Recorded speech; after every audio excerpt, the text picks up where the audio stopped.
tenho um agradecimento específico para fazer aqui à Márcia. Eu não sei quantos conhecem a Márcia. Márcia Costa, ela é doutoranda, tá, do Programa de Inovação Tecnológica. Ela está trabalhando uma tese sobre desenvolvimento e prospecção tecnológica na área de instrumentação científica. Ela é parte da equipe do professor Ado Jório lá na física, né, que é um grande parceiro nosso, pessoal do laboratório de nanoespectroscopia, e ela também é parte da equipe do Inmetro, tá? A Márcia fez essa disciplina conosco, né, há mais tempo, e ela é orientada, né, do professorado em orientação com o professor Schenck, e ela escreveu um capítulo sobre parques tecnológicos, a convite nosso, para o livro que a gente está preparando, né, sobre empreendedorismo de base tecnológica, tá? Então, o livro ainda está nos finalmente, a gente vai lançar, se Deus quiser, vai lançar esse ano ainda, a gente já está orçando aí questões de editoração, né, passando a revisão final ali, mas a Márcia usou boa parte da bibliografia aí que a gente já indica para essa aula, né, para fazer uma síntese. Está muito legal, muito completo, né? A Márcia é sempre muito caprichosa, né, com o trabalho dela. Então, eu tirei algumas coisas de lá e já deixo registrado aqui meu agradecimento para ela, né? Essa discussão vai estar dentro desse livro aí. Eu espero trazer boas notícias sobre isso para vocês aí, ainda no decorrer da nossa disciplina. Nós temos aqui os capítulos de Cassas e Hall, né, que é um livro antigo, e eu quero chamar a atenção para umas coisas sobre isso que eu acho muito interessantes logo no início aqui da discussão. E eu selecionei, tem muito texto que fala sobre desempenho, sobre fatores de sucesso de parque. Aí para a aula aqui a gente selecionou um, né, que foi esse do Guadix. Mas assim, quem tiver interesse, quem estiver trabalhando assim com esse tema, vai ver que tem muita coisa, tá? Muitos textos, eu tentei selecionar um que fosse um pouco mais curto, né? Nesse texto aqui eles pegam um conjunto de parques lá na Europa e avaliam, né, o desempenho desses parques de acordo com alguns fatores de desempenho e tentam encontrar aí algum padrão, né, um agrupamento, né, desses parques. O que mais importa para a gente no texto lá são essas variáveis que eles utilizam, né? Então, eu tirei algumas coisas de lá, né, para provocar aqui discussão, e eu trouxe também um texto, na verdade, um conjunto de 3 textos curtinhos que o professor Francisco Horácio, ele também é professor credenciado do nosso doutorado, né, de inovação tecnológica e biofarmacêutica, mas são textos que ele fez aí há bastante tempo atrás, com reflexões sobre implantação de parques tecnológicos. No campo das políticas públicas, esse assunto estava assim, especialmente quente na época que ele fez esses textos. Depois eu posso compartilhar para vocês, eu acho que isso não está disponível mais na rede, mas eu tenho os arquivos aqui. Ele fez uma linguagem muito leve, muito direta, tá? Essas recomendações e trouxe alguns conceitos sobre parques tecnológicos. E eu acho que estava bem bacana, né? Para quebrar um pouco, né, o vocabulário mais acadêmico de outros textos. Depois eu coloco como uma consulta complementar, mas assim, ele também se baseia muito, ou seja, quase todo mundo se baseia muito nos conceitos que o Cassius e Hall colocam, né? Então, vamos dizer assim, não tem uma literatura realmente nova, conceitos que estão nesses outros textos que não estejam na nossa leitura principal aqui, tá? Nesses capítulos também que a gente recomendou, já tem mais coisas, né? Tem coisas sobre a experiência, principalmente a experiência do Vale do Silício, né? Como eu sabia que a nossa aula aqui ia ser um pouco mais curta, eu preferi trazer os conceitos e a gente vai ter 2 aulas depois, onde a gente vai falar um pouco mais profundamente de 2 parques ou 2 regiões, né, de alto desenvolvimento tecnológico industrial, tá? E aí a gente pode também recuperar alguns pontos específicos aí sobre o Vale do Silício, né, que é, por motivos óbvios, né, é uma região mais badalada, né, sobre isso. Bom, o que eu queria destacar, assim, já logo de início, gente, é que Cassius e Hall, eles afirmam em 95, né, tem edições mais recentes do livro, mas assim, a pesquisa deles é de antes disso, né, a gente está falando de caras que no início da década de 90 fazem um levantamento sistemático de informações, né, sobre esse fenômeno dos parques tecnológicos, e eles vêm chamar a atenção que isso seriam minas e fundições de uma era informacional. Autores que têm essa capacidade quase profética, né, como Cassas e Hall, eles realmente ganham muito rápido o meu respeito, né? Porque hoje, em 2020, a gente vê assim, alguns termos já que estão pegando, né? Estão se tornando realmente assim, muito difundidos, que é a coisa da transformação digital, da indústria 4.0, a nova revolução industrial. Então, isso acaba que hoje está na boca de todo mundo, mas assim, é conquistador, né? A forma como Cassius e Hall, eles, há tanto tempo atrás, né, assim, mais de 2 décadas, né, quase 3 décadas atrás, os caras olham para o que estava acontecendo naquele instante e os caras conseguem dizer, então, que a gente passaria, né, por uma revolução nesse sentido. Obviamente, vocês passaram pelos textos, eles não usam exatamente assim, o mesmo vocabulário, a mesma terminologia de hoje para falar sobre isso, mas eles estão falando claramente dessa grande virada, né, dessa grande revolução nos sistemas de produção, e comparando aí, né, essa era informacional, né, esse impacto e essa transversalidade, né, das tecnologias de informação, é, como tendo um papel similar ao que minas e fundições teriam causado aí nas primeiras eras da indústria, né. Tem outros autores que têm essa visão, né, além do tempo aí, né, pessoas que antecipam muito, né. Tem um cara que eu particularmente no campo aí dos impactos da tecnologia na sociedade, né, numa perspectiva mais social da tecnologia, que é o Egbert Schirman. Esse cara escreveu um livro chamado A Sociedade Tecnológica. Esse cara escreve esse livro no final da década de 60, se não me engano, e tem uma tradução que um colega nosso fez recentemente. Está disponível hoje esse livro em português. Aliás, é bem barato, inclusive, porque é um livro bem curto também. E está disponível em português aí recentemente, uma tradução que um grande amigo nosso fez. E você lê o livro, você acha que o cara escreveu esse livro ano passado. É incrível como a pessoa conseguiu antecipar reflexões, impactos, né, que o grande desenvolvimento tecnológico, e principalmente o Schirman, é um cara que ele faz uma crítica, não ao desenvolvimento tecnológico em si, coisa que ele inclusive apoia. Ele trabalhou inclusive no Senado holandês, né, como uma das pessoas que suportava o pensamento em políticas públicas para desenvolvimento tecnológico e inovação, mas ele tece ali a sua crítica sobre a centralidade que a tecnologia passa a ocupar no campo dos valores, do comportamento, né? E, o momento em que ele escreve isso a primeira vez é uma coisa que chama muito a atenção. Vocês devem até ter percebido aí nas leituras, eu deixei por final aqui, porque eu não sei se a gente dá conta de discutir hoje, mas é um assunto que a gente vai voltar quando os grupos estiverem apresentando sobre os parques tecnológicos, um pouco sobre esse lado da cultura, dos valores, né, como é que a sociedade é sacudida, né, com às vezes uma centralidade percebida por muitos como excessiva, né, para esse lado da tecnologia. Cassius e Hall fazem um olhar, né, uma parte assim bem recortada do texto. Eles fazem esse olhar, né, o que estava se transformando no Vale do Silício também sobre essa perspectiva mais crítica, né?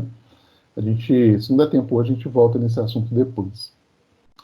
Só para fazer uma propaganda, já que eu citei o Schirman como sendo um cara que via muito antes do tempo, a gente fez um seminário na UFMG em 2018 sobre experiências nossas, né, com essas questões de valores, impactos tecnológicos, comportamentos, enfim, né?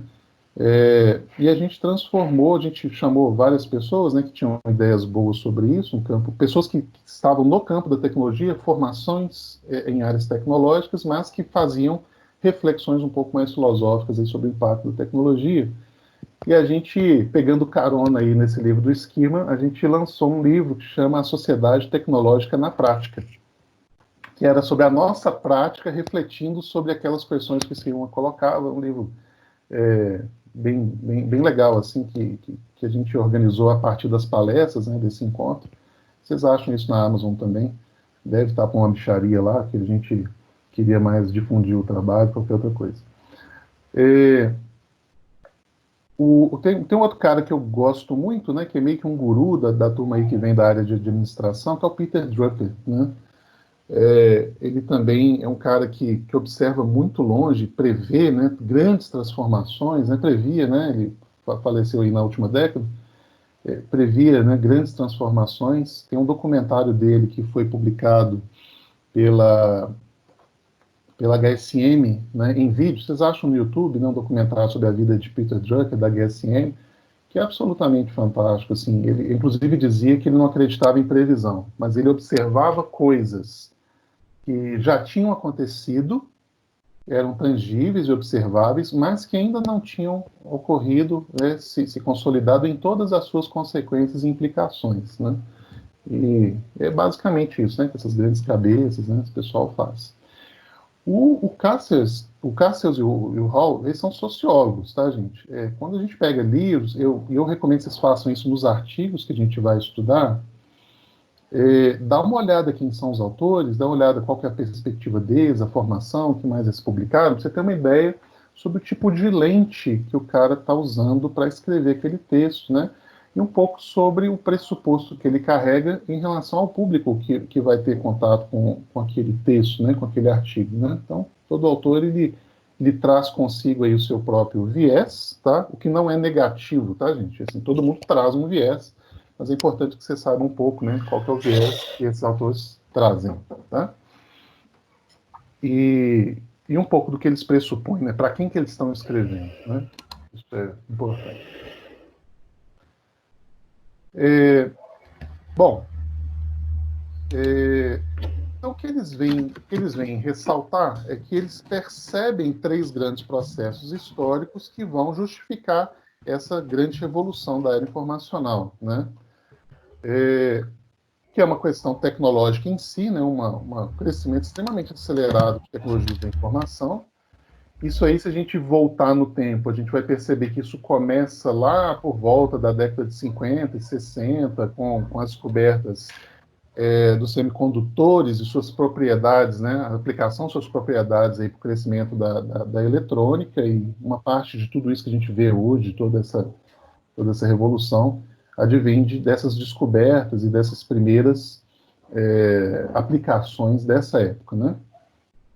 Uma economia global, mas uma coisa essencial sobre a economia global, globalização é uma coisa que vem sendo discutida desde a década de 1970, com algum nível de impacto e seriedade, mas quando uma coisa essencial para essa economia global realmente influenciar mercados e comportamentos locais é a questão da derrubada das barreiras logísticas, né? E quando a gente fala em tecnologia da informação como sendo um fio condutor desse processo, não há nada mais rápido do que uma logística de informação, né? Então, o tempo de disseminação e de adoção das tecnologias, né, e o tempo que elas levam, então, para causar determinadas implicações na estrutura da atividade econômica passa a ser algo realmente muito, muito rápido, né? E uma ideia que Drucker também e outros pensadores da época já testavam, que é essa competitividade que é pautada, então, pela geração de conhecimento, né? Parece meio óbvio a gente falar nisso hoje, mas quando o cara escreve esse texto, as empresas eram ainda muito avaliadas por conta dos seus ativos, né? Ativos instalações, equipamentos, número de funcionários, ou seja, tudo que era tangível em relação à empresa. Um pouco da discussão do intangível pintava, porque obviamente o pessoal já reconhecia valor de marca, determinados nichos de mercado já conquistados, fidelidade do cliente, já eram assuntos sobre o intangível que influenciava a competitividade, mas eles já percebem que essa questão da capacidade de geração de conhecimento, ela tomaria, né, a liderança desse processo aí muito rápido. E algo que ainda é bastante incipiente, apesar de observável, que eles já cantavam nessa época, é essa ideia da economia marcada por redes horizontais e produção flexível, né? Quando a gente pensa nos arranjos organizacionais hoje, o domínio de uma grande empresa sobre uma cadeia de fornecedores, algo que já guiou o crescimento de grandes indústrias, como o caso das cadeias de supermercados, da indústria automotiva, que é muito fortemente marcada aí por esse desdobramento de uma influência de poder, né, um controle de uma grande empresa sobre uma cadeia inteira de empresas, esse negócio vai sendo aos poucos desmontado pela necessidade de se criar inovações e grandes rupturas juntos. Então, isso vem paulatinamente assim, cedendo. O espaço dessas grandes redes verticais vai dando mais lugar a redes horizontais em que a formação ela tem uma fluidez muito maior. Então, esse tema é extremamente atual, extremamente atual. A literatura de ecossistemas de inovação, ela tem martelado isso há coisa de poucos anos para cá de uma maneira muito evidente, né? A gente vê grandes empresas acostumadas ao modelo antigo, né, de hierarquização, de governança de cadeias produtivas, sofrendo de fato uma forte pressão a saber operar em redes mais horizontais e com uma diversificação de parceiros muito maior, né? Mas Castells e Hall, como eu disse, os caras já viam essa tendência, né, lá no início da década de 90. Né? Então, realmente, eu queria fazer essa provocação, né, porque a gente vive num mundo hoje em que tudo aponta para... Tudo é muito volátil. Você sabe hoje não vale para amanhã. Então, assim, isso em parte é verdade, a gente tem uma necessidade de constante atualização, mas às vezes, e aqui eu estou usando, estou pegando emprestado uma frase que não é minha, mas que eu concordo, né, me fugiu o nome agora, mas um especialista no mercado que fez uma síntese sobre o trabalho de Schum, né, na questão da quebra dos paradigmas científicos. Ele fala, às vezes o estilo norte-americano de escrever na área de gestão, ele nas primeiras 5 páginas ele tenta te convencer de que tudo que você sabe é lixo, você precisa, a história começa a ser contada a partir do resto do livro dele, né? Então não é bem assim. Então, né, a nossa intenção é deixar um pouco de bibliografia mais clássica, né, tanto em relação a Cassius e Hall, tanto quanto o livro do Scott Shane, que a gente vai entrar depois desse bloco, mas que vocês já devem, a maioria de vocês já deve ter lido algo, né, nesse período em que nós não tivemos os encontros virtuais, já aponta. Né? Tem muitos fundamentos, muitos conceitos, né, já previamente consolidado e que, na verdade, o pessoal vai chegando e subindo no ombro desses gigantes, propondo muita coisa, claro, nova sim, importante sim, dando ênfase importantes, mas coisas que já estavam disponíveis. Né?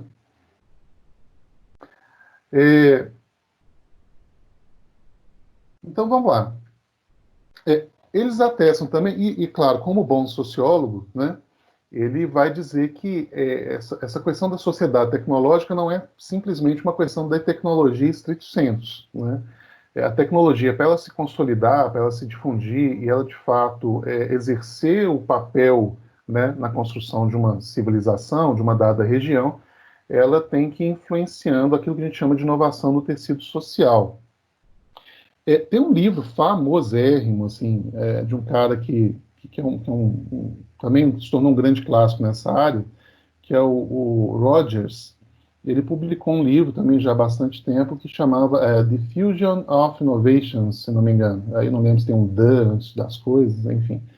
Mas onde ele fala sobre difusão de inovações, mas principalmente com essa ideia de que a inovação ela se torna inovação de fato e se difunde na medida em que ela é adotada socialmente. Ele usa esse termo que eu acho que é bem explicativo, que é o termo de adoção. As pessoas adotam, aquilo ali passa a ser uma nova forma de elas resolverem determinados problemas, de elas suprirem determinadas necessidades ou desejos, e aquilo transforma, né, o tecido social, né?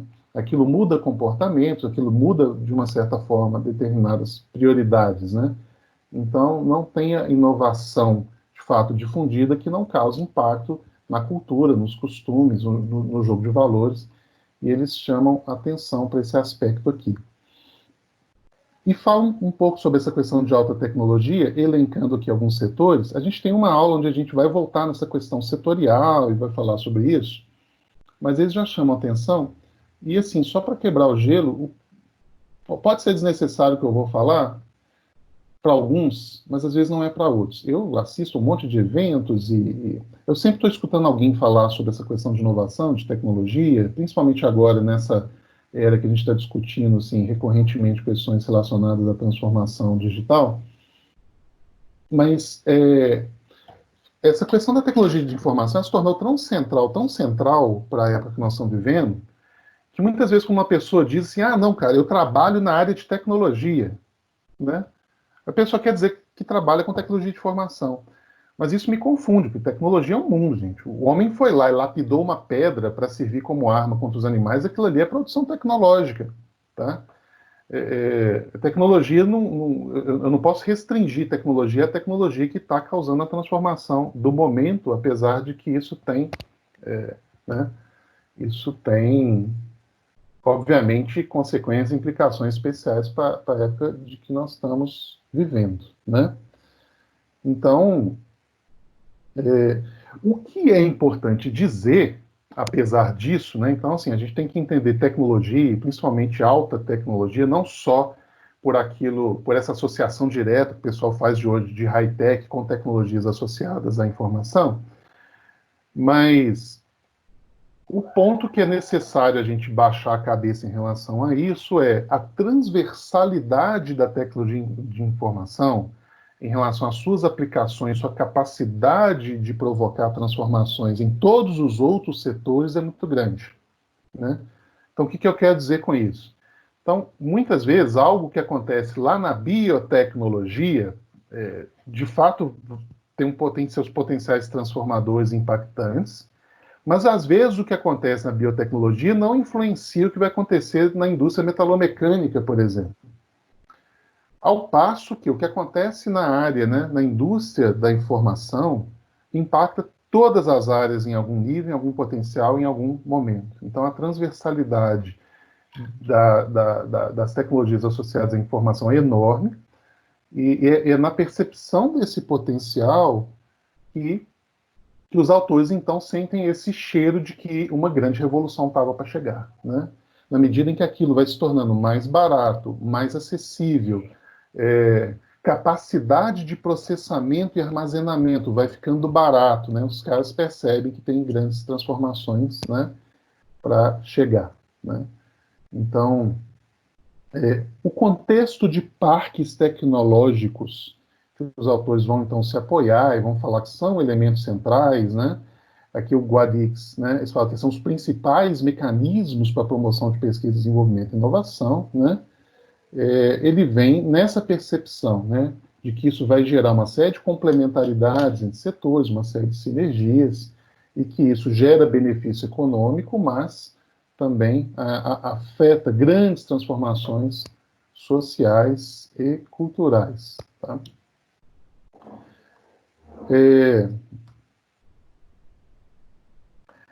Bom, e aqui tem um assunto, né, um tema que ele é transversal à nossa discussão, ele é extremamente importante, que é a questão da aglutinação disso num lugar. Tá? Então, eles vão perceber que cidades e regiões, eles vão se tornando agentes críticos do desenvolvimento econômico, em grande parte, por causa dessa lógica de aglutinação, né? Vocês vão perceber nos trabalhos aí que vocês estão preparando, né, sobre os 2 parques que nós selecionamos, e obviamente nós selecionamos com todo o viés do mundo, né, que são parques que eu e a professora Adriana tivemos a oportunidade de conhecer um pouco, e por isso a gente podia indicar coisas assim mais precisas para vocês procurarem, né? Mas uma coisa que é essencial e que a gente quer deixar claro com esse esforço é esse benefício e essa aceleração, né, essa intensificação das atividades que são causadas pelo fato das coisas estarem todas próximas, todas juntas, né, pelo fato daquilo causar encontro. No capítulo onde o Cassels e Hall falam, né, sobre um pouco sobre a história do Vale do Silício e tal, a gente não deve entrar tanto nos detalhes dessa história, mas vocês vão percebendo como as pessoas trombam no dia a dia, né, as coisas estão juntas, estão próximas, né. E isso dá esse papel, né, da sinergia que é possibilitada por essa aproximação, né? Enquanto eles destacam que algumas cidades elas vão ficando enraizadas em atividades que estão em declínio e vão se tornando ruínas industriais. em grande parte por causa de uma ausência dessa diversificação econômica, né? É, uma cidade assim que se tornou talvez um grande exemplo, né, disso, né, que está acontecendo. Apesar de que tem uma série de iniciativas rodando lá, né, para tentar reverter esse quadro, mas todo mundo passou a citar essa cidade, é Detroit, né? Então vocês imaginam, né? A gente tem um início da indústria automotiva ali na era artesanal, né, em que quase tudo girava em torno de mais de uma centena de pequenas oficinas que tentavam montar carros ali nos arredores de Paris, né? Mas na medida em que Ford fez, né, a sua proposição e praticou a questão da linha de produção, a capital do mundo,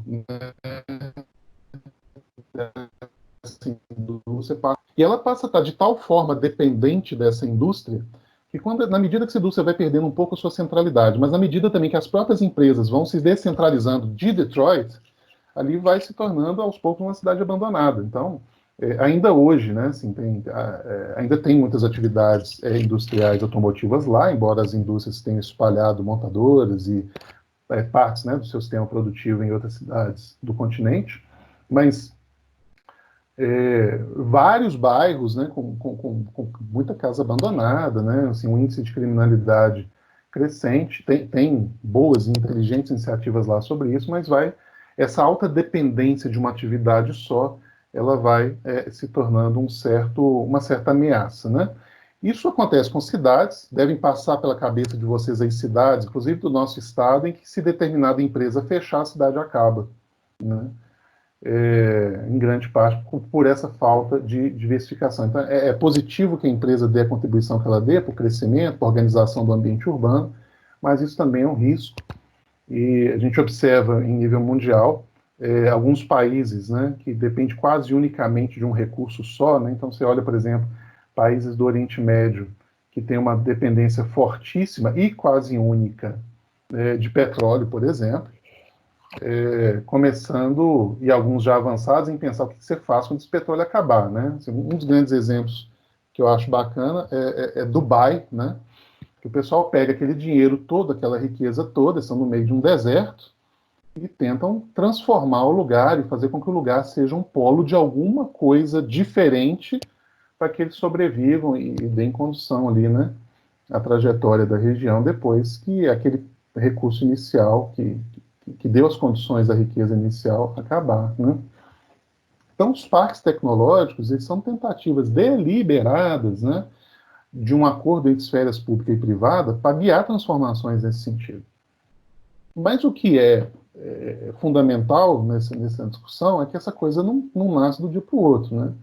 Então, ler as histórias desses parques e aprofundar nisso é extremamente importante, da maneira como ele traz ali do Vale do Silício, e vários outros capítulos do livro ele entra nessa realidade em outras regiões, porque a gente vê, por exemplo, né, o Stanford Research Park, né, que depois foi se tornando o Vale do Silício, com uma história começando ali, né, com fatos relevantes acontecendo na década de 1950, o Research Triangle Park, que em termos de dimensões é o maior parque norte-americano, em 1959. Eu não coloquei na lista aqui a Boston 128, porque ela, na verdade, vem de uma mudança de vocações industriais, né? Tem alguns aspectos especiais da história daquela região, inclusive no papel dela na colonização do resto do país, enfim, né? Uma região que tem um nível de industrialização alto desde tempos anteriores, mas que provoca um reprocesso ali de industrialização, né? E assim os exemplos esvarrem o mundo, né? Você tem a década de 60, esse movimento chegando na Europa e depois se espalhando em outros países da própria Europa e da Ásia, né? Então essa ideia de que a gente funda um parque aqui, quebra uma garrafa de champanhe, chama algumas pessoas importantes do campo da política, as coisas vão começar a acontecer, não é bem assim, né? A história de outros parques relevantes no mundo não falam, não falam dessa maneira, né? E aqui tem algumas imagens, né, de mapas e tal. Isso aqui faz parte, inclusive, do esforço da Márcia, né, na organização do capítulo, onde ela traz um pouco aí de localizações, né, onde parques importantes no mundo surgiram, né? Então você tem o Hsinchu Park aqui em Taiwan, né? A gente tem a região de Nice na França, o parque em torno da cidade de Cambridge, né? Que está um pouquinho ao norte de Londres aqui, né? Na Inglaterra, né? Nós temos o chamado Z-Park, né? Que é constituído, se não me engano, por 16 subparques, né? Aqui na China, né? E o Research Triangle Park aqui, o que a gente chama hoje de Silicon Valley, que na verdade pega essa região inteira, que no adensamento urbano, né, que existe sobre essa região. Vocês imaginam o custo de vida também, ele é gigante, né? Eu não sei quantos participaram aqui, mas logo que a gente começou esse período de isolamento, eu convidei vocês a participarem de um debate que foi promovido pelo time. Agora me fugiu o nome, eu não me lembro se foi o pessoal do Mind. A Solab? Oi? A Solab. A Solab. Obrigado. É porque eu estou na cabeça iniciativas diferentes desse setor aqui e eu fiquei com medo de falar bobagem. Mas lá eu mesmo enderecei uma pergunta perguntando assim, qual que seria o papel, né, dos parques tecnológicos e tal, né? E uma das pessoas que estava participando falou que isso aí era uma old school, né? Ou seja, uma escola antiga. Hoje o pessoal está criando grandes programas de aceleração e tal. E aquilo ali me deu uma tristeza, gente, um aperto no coração, de entender que pessoas que são influentes, que estão de fato envolvidas nesse meio, que são pessoas que têm, às vezes, poder de decisão para direcionar a indústria, às vezes um conjunto de políticas públicas nessa área, falar que nós estamos falando de uma old school, né? A gente está falando de uma old school, né? Mas só para pegar esse texto do Guadix, os caras pegam os primeiros 15 anos aí, dos anos 2000, né? Eles falam com mais precisão lá, mas entre terminar o artigo e publicar o artigo tem um gap, né? Então tem um períodozinho de imprecisão aí nesse número. Mas a gente está falando de 366 parques, abrigando cerca de 40 mil organizações, todas trabalhando em tecnologias cutting edge, de várias naturezas, empregando 750 mil pessoas. Não são pessoas que estão ganhando salário mínimo, tá, gente? Então a gente está falando de 750 mil pessoas em atividade de alto valor agregado, movimentando cerca de 11,7 bilhões de euros. Mas muitas vezes aqui no Brasil a gente prefere se apegar a determinadas coisas como modas, e não estou dizendo que se apegar que elas são modas, elas podem ser modas e mesmo assim agregar e enriquecer muito a atividade que a gente está fazendo, que é a postura que eu tento fazer com todas essas escolas mais recentes que vão surgindo. Mas é essa habilidade que a gente tem de a todo momento jogar fora, né, a água do banho com o bebê no meio, né, e tentar começar tudo de novo o tempo todo, né, enquanto esse pessoal está aí há 5, 6, 7 décadas criando os ambientes necessários para que atividades, né, de ponta e transformadoras na área de pesquisa, ciência e inovação realmente floresçam. E aqui vai assim uma crítica educada da minha parte. Eu entro nisso aqui na sequência. Uma crítica educada da minha parte sobre isso. Eu fiquei esse ano passado quase todo ali, né, nessa região de Boston, né? Vários dos nossos alunos. A gente tem um convênio, né? A Escola de Engenharia tem um convênio com a Universidade da Califórnia em Berkeley, né, que aqui no mapa está um pouquinho para cima, aqui na Silicon Valley, depois da ponte, aqui Berkeley, aqui para cima, né? Então, assim, gente, quando você está num lugar desse, o que chega de visita de executivos, de missões, né, de pessoas do país X, Y, Z, né, que estão ali querendo conhecer a região, os caras passam uma semana ali, comem as comidas típicas, visitam os lugares. Gente, fazer uma visitinha de uma semana num lugar desse, você não entende nada do que está acontecendo.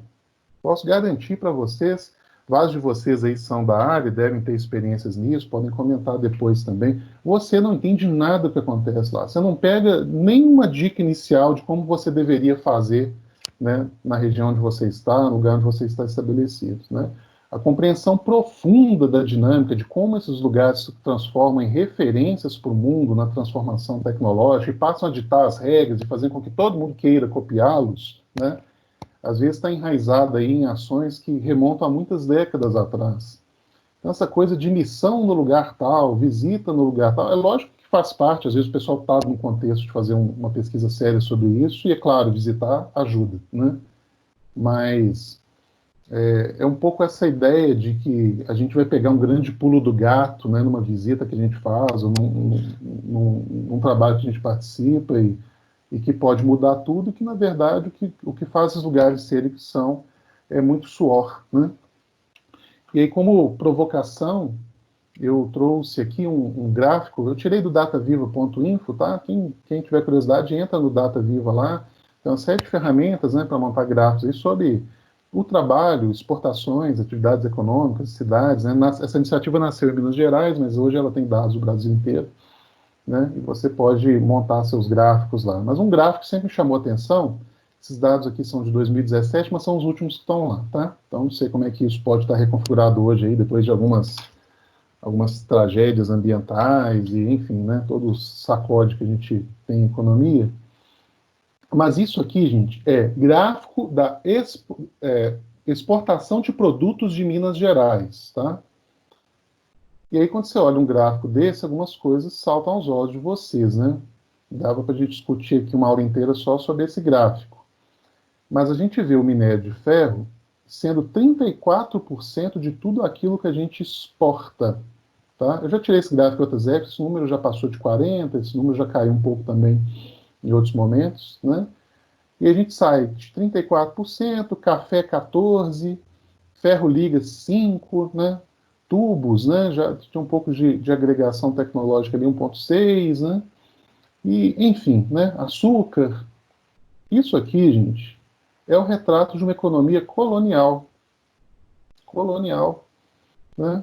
Amanhã, a hora que acabar o minério de ferro, né, a centralidade, a qualidade de vida, né, arrecadações, né, despencam, né, muda completamente o cenário de um Estado que não puder contar mais com esse recurso, né. E vocês podem ver que os outros recursos, né, todas as atividades aqui, gente, são atividades que podem ser alvo de inovações, de transformações, de ganho de eficiência, tá? Então, eu estou falando isso aqui, mas eu não sou contra a execução, a realização de uma das atividades e, aliás, tenho trabalhado com muita satisfação, quando posso, para a contribuição de agregação tecnológica, de saltos nessas áreas aqui. Eu estou dizendo que isso, como sendo um quadro de todas as suas exportações, é muito preocupante para o Estado. Então, assim, a necessidade que a gente tem, né, vocês podem fazer esse gráfico para outros estados, enfim, de uma renovação, de uma diversificação econômica, mas que ocupe desempenhe um papel relevante na economia efetivamente, ela é gigante, né? E aí, um gráfico parecido, né, mas pegando aí, assim, quais são as nossas trocas econômicas, né, um somatório aí de importação e exportação por países, tá? Então, a China é uma grande compradora de minério nosso, então é esperado que ela vá aparecer aqui quase na mesma proporção do que minério de ferro apareceu, né? Mas o que a gente vê é extrema dependência da nossa economia de poucos parceiros, né? Então, e muitos parceiros aqui que são tecnologicamente desenvolvidos e provavelmente compram tudo que a gente está fazendo aqui para fazer coisas que realmente vão ser vendidas a um valor e um preço muito maior no mercado, né? Então, é uma necessidade de transformação, né, muito evidente. Tá? Então, quis trazer os gráficos aqui para ilustrar o assunto, né, justificar por que é importante, né, a gente ter essa seriedade, né, para analisar essas histórias, essas experiências aí, e provocar as transformações. Vocês vão ver que não tem conceito único para parque, tá? Então, ou seja, mas cada definição, apesar de serem todas corretas no meu entender, elas têm vieses que vão destacar algum ponto, né? Então, Cassas e Hall, eles colocam essa questão da aglomeração, né? De estar todo mundo concentrado, estar junto, né? Isso aí é bem forte, né? Porque é isso que vai, na verdade, dar asas a uma sinergia necessária entre várias instituições com vocações diferentes, né? O Guadix ele vai destacar a questão de que essa aglomeração ela ocorre entre indústrias de alta tecnologia ou indústrias exportadoras de futuro, né, mas que estejam de alguma forma associadas com quem está desenvolvendo pesquisa, quem está desenvolvendo conhecimento novo, né? Então, as atividades de pesquisa e desenvolvimento, ou PDI, né, pesquisa, desenvolvimento e inovação, elas são absolutamente centrais. O professor Chico Horácio, ele vai falar algo convergente com isso tudo, mas ele vai dizer algo importante que é os parques têm que criar, têm que ter uma atmosfera de negócio, né? Então, depois a gente vai falar um pouquinho e rápido sobre as terminologias, né? Mas tem uma coisa é o scientific park, né? O research park, né? E uma coisa um pouquinho diferente, aí depende do desenho, de como que o pessoal se apropria dos termos, é o technology park, né? E tecnologia para quê? Para alimentar negócio, para alimentar gargalo da produção, para alimentar a aplicação industrial, né, em relações ganha-ganha, né, em que a própria sociedade ganha, mas Chico vai destacar esse aspecto do impacto urbano que isso causa e de transformar aquilo ali num ambiente, num local de negócio. Os termos são vários, e vocês vão perceber claramente, gente, e eu vou falar um pouco da tipologia, mas a gente não está falando a mesma coisa. Quando a gente fala parque tecnológico, muita gente já imagina, talvez seja isso que a pessoa que eu comentei, né, deve ter imaginado quando ela foi confrontada com a pergunta de parque tecnológico. Imagina aquela área cercada, né, que tem uma determinada governança, e, enfim, é isso que a gente chama de parque tecnológico de senso estrito, né? Tem uma administração, enfim, né? Mas Cassius e Hall, eles abrem o conceito e as próprias experiências que eles levam lá para os livros, né? Algumas são cidades em que essa coisa cresce de uma maneira super orgânica, né? Tem uma relação com a sua história. Elas não, o parque acontece, ele tem essa aglomeração, tem essa interação, tem essa sinergia, tem essa produção tecnológica e cultural, mas ele não tem uma indução específica sobre isso, apesar de que eles acreditam que alguém tem que induzir de maneira que isso aconteça de uma maneira mais acelerada, né? Mais intencional, claro. Então, assim, tem esse exemplo, cidades científicas, como é o caso de Tsukuba, no Japão, né, que é onde você tem uma aglomeração, mas é mais voltada para as atividades de pesquisa, uma coisa em que as fronteiras são as fronteiras da própria cidade ali, mas tem também, quando a gente fala de Boston, por exemplo, ninguém pensou com exatidão ali em Boston, né, apesar de que eu conheci, a gente fala isso no dia da aula sobre Boston, mas houve uma intervenção e um planejamento do Estado, né, em parceria com instituições privadas para que ocorresse ali o que está ocorrendo hoje. Mas eles trazem um conceito que é central político, o conceito do milhão de inovação, né? Então, uma coisa é o parque, a região, é a delimitação física, as instituições que estão operando lá. E uma outra coisa é essa atmosfera que é dada pela estrutura social, estrutura institucional no sentido das regras do jogo, da presença de capital, das intenções das políticas públicas, né? Das consolidação dos agentes de um ecossistema de inovação para fazer com que tudo isso flua, né? E então ele vai, Medeu é como se fosse esse software, né? Que está no entorno ali que faz o hardware dos parques, das regiões, das cidades rodar, né? Que vai permitir com que não só está todo mundo junto ali, mas existe um ambiente e condições e processos de trabalho, uma governança, uma disponibilidade de recursos, uma sinergia de interesses, e assim por diante. O Chico Horácio, ele traz uns dados aqui, né, de uma associação internacional, né, voltada ao estudo e consolidação de dados sobre os Science Parks. Então, eles trazem um retrato ali da época, né, esses dados devem ter certamente coisa mais atual, né, mas ele traz algumas provocações que são importantes para a gente, né, por exemplo, o foco em poucos setores, né, então isso é uma coisa que eu queria que a gente discutisse um pouquinho no final, né, assim, parque de quê, né, ou que tipo de complementaridade há, né, a gente vai fazer parte de qualquer coisa, né, assim, como que a gente guia essa intenção, essa aglomeração, né, a gente está falando sempre de coisas que são urbanas, quase sempre de coisas urbanas ou próximas às áreas urbanas, tá? Uma boa parte desses parques, né, mais de 3/4 desses parques, eles incubam empresas novas, tá? Existe atividade de incubação, né? Não só a atração de empresas de alta tecnologia, mas também a dinâmica de criação, de indução de empresas, tá? Então, são aspectos aí importantes, principalmente para quem para quem pensa no nível das políticas públicas, né, como induzir essas atividades. Tá? Um pouco aí sobre as tipologias, né, então, voltando à questão terminológica, né, assim, nesse conceito de parque mais abrangente, tem muita coisa, né, tem cidades científicas, complexos industriais, né, mas lembrando que algumas características centrais, né, como a presença de um polo de pesquisa, um instituto de ciência e tecnologia, uma universidade, né, em determinada sinergia com um conjunto de empresas de alta tecnologia, então, uma série de características dessa fórmula se mantém, mesmo que a gente não esteja falando necessariamente da mesma forma de aglomeração, né, algumas induzidas, outras não induzidas, né, mas que cabem, né, nesse contexto aí dos autores, tá? Bom, vou tentar fechar aqui com no máximo uns 5 minutinhos, né, para a gente ter tempo aqui de comentar alguma coisa. Então, os autores, eles trazem, assim, algumas dicas, né, algumas recomendações, não tem uma fórmula única, né, até o estudo da história dos parques tecnológicos revelam, assim, que os ingredientes, no geral, são um pouquinho. Os ingredientes não são tão diferentes, mas o processo de cada um respeita a história, a trajetória da região ali.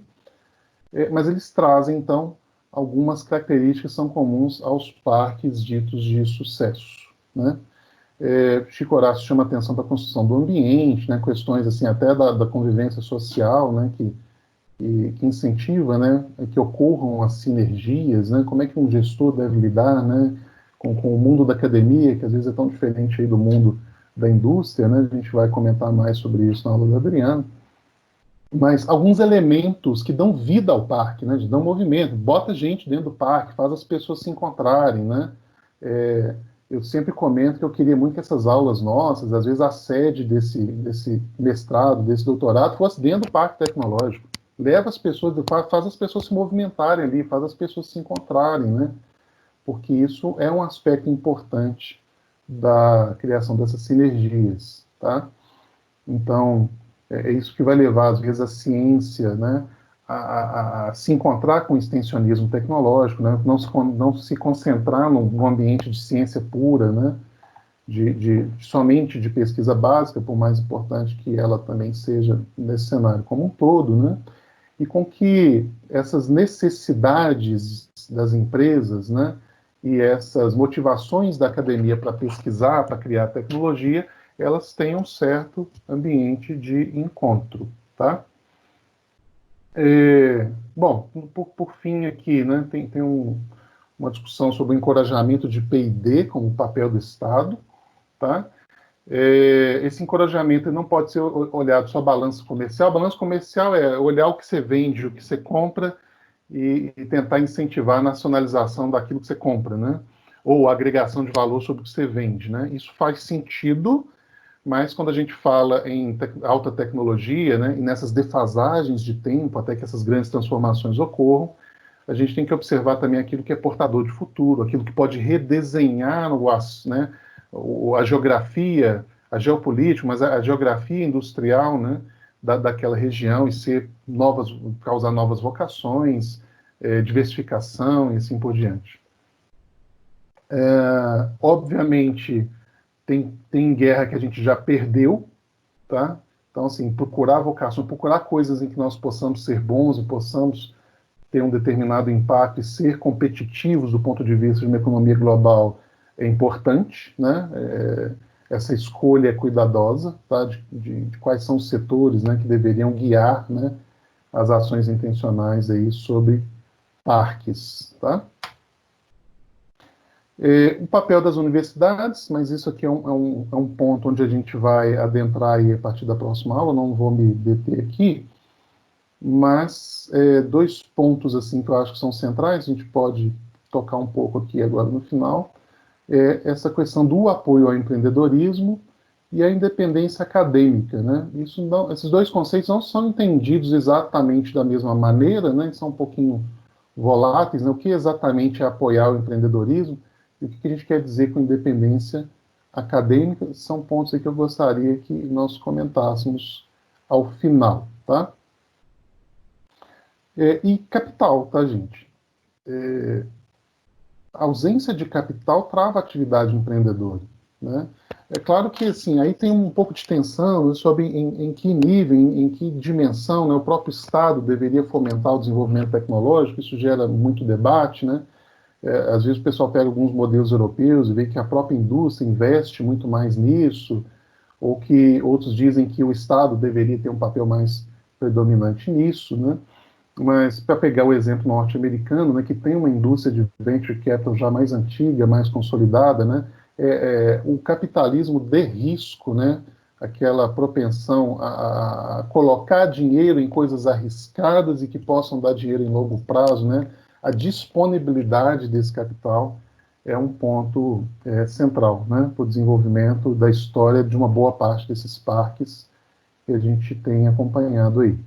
Tá?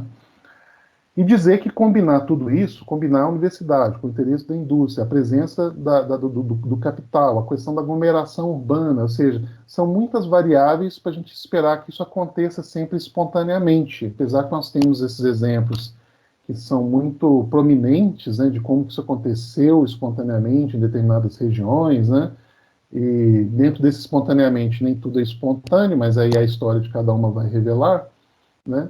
E dizer que um certo empreendedorismo institucional, ou seja, uma ação deliberada, né, para que esses encontros e essas sinergias ocorram, principalmente nas esferas pública ou esferas privadas, né, mas que tenham esse poder, né, essa agência no ciclo social ali e regional, são centrais.